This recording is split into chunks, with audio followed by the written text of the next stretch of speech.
Video হইতাছে। ও আচ্ছা কারণ অন হইতাছে। সুপ্রিয় দর্শক, আমরা এখন গুরুতলার মাঠে আছি, আমার সাথে আছে অর্ণব এবং ঈশা। এখন আপনাদেরকে আমরা দেখাবো আকাশের অসহায় হাত। সত্যি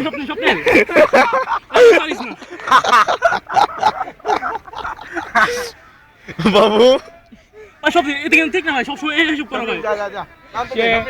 উঠ আমি নাই পড়াম ভাই, নাই রাম সে পড়ে যাচ্ছে, সে অনেক কষ্টের মধ্যে জীবন কাটাচ্ছে, সে বন্ধুর হাত বন্ধুর কাছে দিতে রাজি নয়, আবার নামতেও রাজি নয়। ঈশা আপনি কিছু বলেন, ও কেন উঠতে পারছে না? তার শরীরটা হচ্ছে অতিরিক্ত মোটা ভাই তুই ঘেমে যাবে। আমি ভাই হাত আর ফিল সে করব হচ্ছে ভাই। ভীত। হ্যাঁ হাত ফিল করব ভাই, তুই বুঝতে হবে না। ফেল করানোর কি আছে?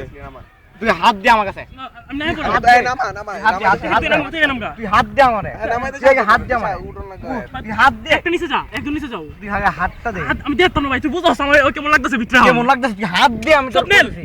দে হাতটা দে, তুই হাতটা দে। অর্ণবে যাচ্ছে তোর কাছে রে। নিচে আমান। এখন পার্টি ফাইলা দে, তুই শুয়ে পড়। আমি ঘুরি কারো। এই তো উঠতেই তো বসতো। ও তো উঠতেই পারতে, উঠ উঠ। পরে তো স্লিপারের মতো নামি। আর উপরে আ। তুই চল, তুই চল। আল্লাহ মনে দেখছে এরম দৌড়াইলে মানুষ হয়। ভাই ভাই, নিচে হাত দাও, হাত দাও। এই হাত দাও, হাত দাও। জটিল সুত